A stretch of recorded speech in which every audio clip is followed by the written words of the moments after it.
לפני אימפרווה, מישה ואני עבדנו בסטארט-אפ אחר, אז אנחנו הרבה זמן ביחד. תמיד ידענו כל אחד מה השני חושב, עוד בלי שהיה צריך להגיד בכלל. היינו הולכים לאכול צהריים ביחד, אז המלצרים היו חושבים שאנחנו זוג. זה היה ככה after you, after you. אני הבאתי את מישה לאימפרווה לפני 10 שנים. לא, אני שלחתי את הקורות חיים ממש כמה ימים לפני שהמציאו את הדבר הזה. וזהו, מישה באימפרווה הוכיח את עצמו מההתחלה, הוא כתב את הפארסר של הדאטאבייס הראשון, את האג'נט הראשון. מהר מאוד הוא קיבל אחריות על כל הדאטאבייס. אני מאוד שמחתי להיפטר מהחלק הזה. מישה הוא, כל מי שמכיר אותו, הדבר הראשון ככה שעולה ככה מול הביטוי הראשון זה סוג של גאון מטורף. עזבו אותי, זה לא אני, מה אתם רוצים לי? מה השתגעתם? אני חנון, מה אתם? כאילו, זה לא אני, זה לא בשבילי, לא מתאים זה לא מתאים לי, לא מתאים לי. ולא ברור אם הוא יותר גאון או יותר מטורף, אבל מי שמסתכל על הזיק שבעיניים יודע כבר מה התשובה. מישה הוא אחד מראשיות החברה, צמח מהחפירות, התחיל כתוכניתן בחלקים הכי בסיסיים של המוצר, משם עלה, לקח אחריות על נושאים, היה ראש צוות, ובאיזשהו שלב הבין מה טוב לו ועבר לקבוצת המחקר. אני חושב שכל השנים האלה באמת הפגנת חדשנות טכנולוגית ונכונות לקבל אתגרים, וגם עברת בין הרבה תפקידים, מהפיתוח ל-ADC, ואני חושב שגם בעשייה שלך וגם תרבותית תמיד היית סמן של חדשנות. מה שמדהים אצל מישה זה ההתלהבות שלו מטכנולוגיה. בן אדם שאוהב טכנולוגיות, אוהב ללמוד דברים חדשים, אוהב להכיר את התחומים שהוא עוסק בהם לעומק, קורא על דברים חדשים. אני זוכר שיחות שלנו לפני הרבה שנים לפני האייפון, על הסמארטפונים ואיך שהם ישנו את העולם, והייתה אולי הראשון שראיתי אותו משתמש בסמארטפון בצורה רצינית. בעשור שחלף מישה המציא את עצמו כמה פעמים מחדש, בין אם זה בתפקידים שהוא עשה פה, וגם בלוק החיצוני, הוא עשה ממש מייק אובר, עם זקן, בלי זקן, שיער קצר, שיער ארוך, מסודר ככה, מסודר אחרת, רזה, שמנמן. אז אולי אתה מעדיף להיות יפה.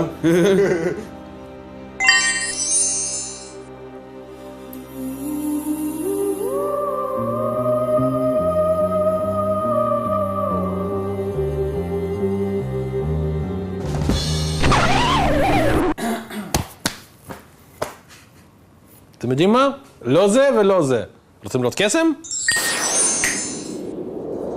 כל השינויים שמישה עשה כל השנים הוא נשאר אדם מאוד יסודי, מאוד מעמיק, חוקר, שואל שאלות מאוד מאוד טובות, לא מרפה עד שהוא מגיע לשורש העניין. אני זוכר שהיה איזשהו פרויקט שמישה הוביל, הוא פשוט לא ירד ממני. הוא היה צריך להשיג את הדברים שהיה צריך להשיג, אם זה התקציב או כל דבר אחר. הוא פשוט דחף ודחף ודחף, ונכנס אליי לחדר והסביר למה צריך, ולקח את זה עד הסוף, עד שבאמת דלברנו את זה בצורה מאוד טובה בזמן ללקוחות שהיו צריכים לקבל את זה.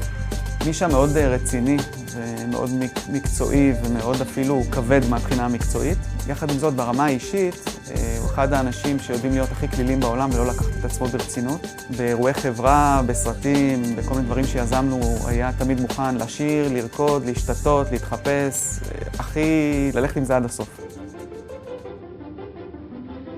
טוב חברים, הגרסה צריכה לצאת, והמצב ממש לא משהו. מישהו בבקשה יכול להסביר לי מה קורה פה?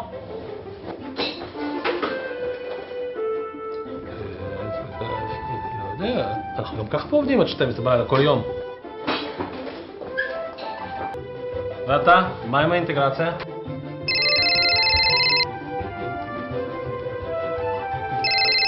רגע, הלו? כן, זה בשבילך.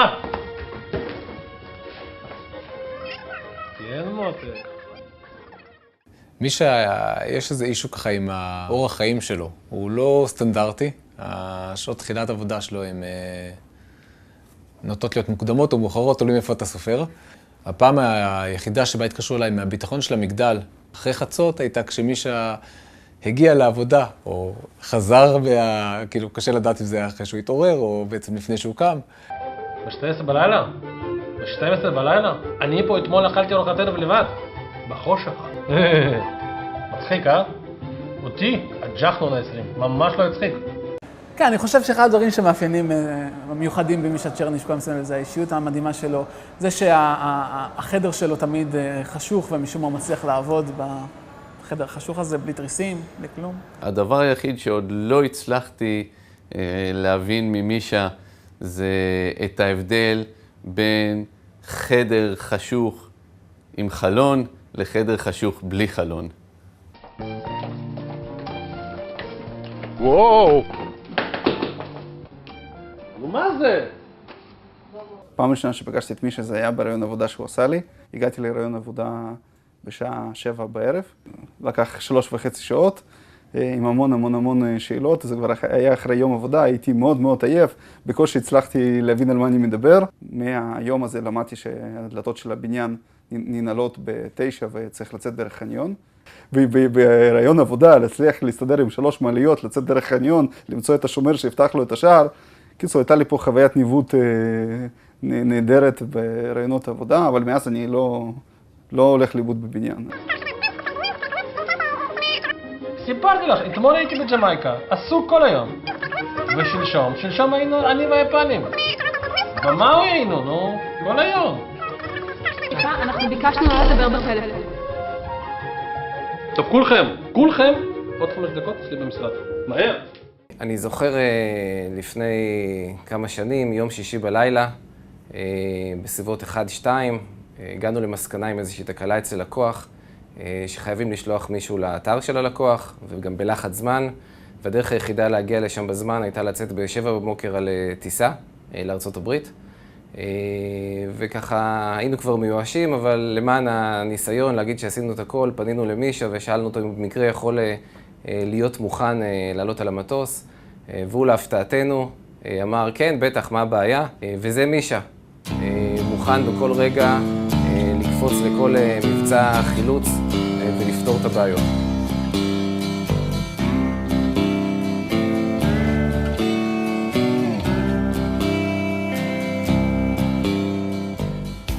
מישה, המון בהצלחה. העבודה איתך תמיד הייתה חווייתית. לא משנה מה היה נושא השיחה או מה זה, תמיד איכשהו זה היה באווירה של צחוק ובטיחות. ויש לך את הזיק הזה המטורף שהוא תמיד גורם לכל שיחה, לא משנה מה הנושא שלה, להיראות חצי בתור קומדיה. מישה, אני אתגעגע אליך, אני מאחל לך הרבה בהצלחה. אני בטוח שתצליח.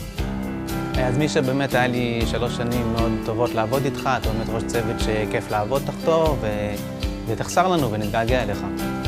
אני מאחל לך שהפרפקציוניזם המקצועי שלך יהיה איתך כל החיים, תתעקש על כל פינה במה שאתה עושה, ושתצליח בכל דבר.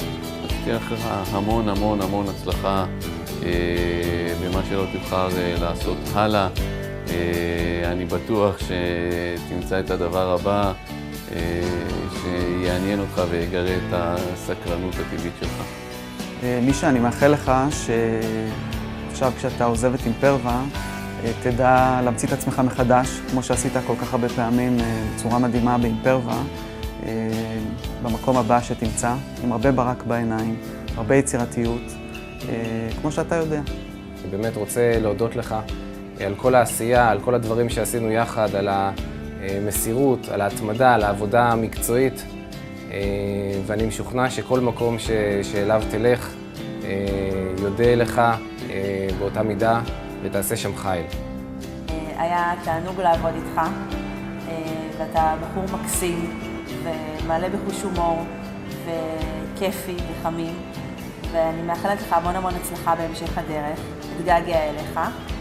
ונשמח שתבוא לבקר, ואני בטוחה שתצליח ובטח ניפגש בהמשך הדרך. אז בטוח שניפגש ובטוח שתבוא לבקר ותביא איתך מכאן גם את בלה, ותודה רבה על הכל. אז מישה, אני מאחל לך שתמצא את העבודה שהכי מתאימה לך. אני מקווה, בזכות עובדים אחרים שיהיו תחתיך, שתבחר באמת להיות בתפקיד של ניהול או של מנחה אנשים, כי מרגיש לי שזה המקומות שאתה מאוד חי ומאוד אוהב אותם. טוב, מישה, אתה בחור מבריק, היה מאוד כיף לעבוד איתך. שלך המון בהצלחה. אני זוכר את רעיון הקבלה שלך, אם אני זוכר נכון, עברו לא מעט שנים, ומאוד היה חשוב לך שהתפקיד הבא יהיה מעניין. ואני זוכר שהבטחתי לך שאימפרווה תהיה מקום מעניין ומאתגר, אני מקווה שעמדנו בזה. החדשנות שלך חרגה מהעשייה באימפרווה, ואני מקווה שהיא תמשיך גם בדרכך בעתיד. ותודה רבה על הכל ובהצלחה. אז בהצלחה ותודה.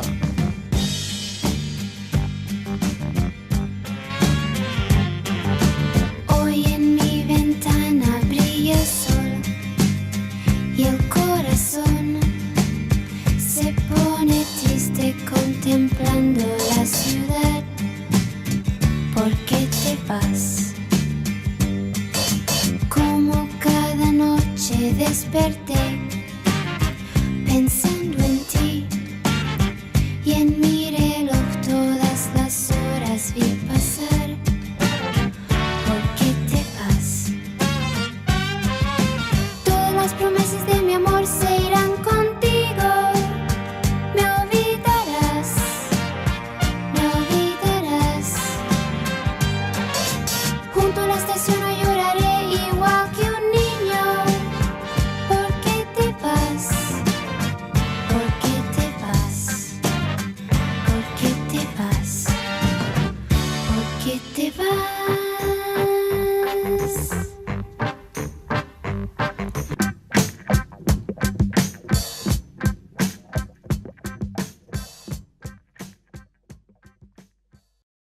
בהצלחה, מישה.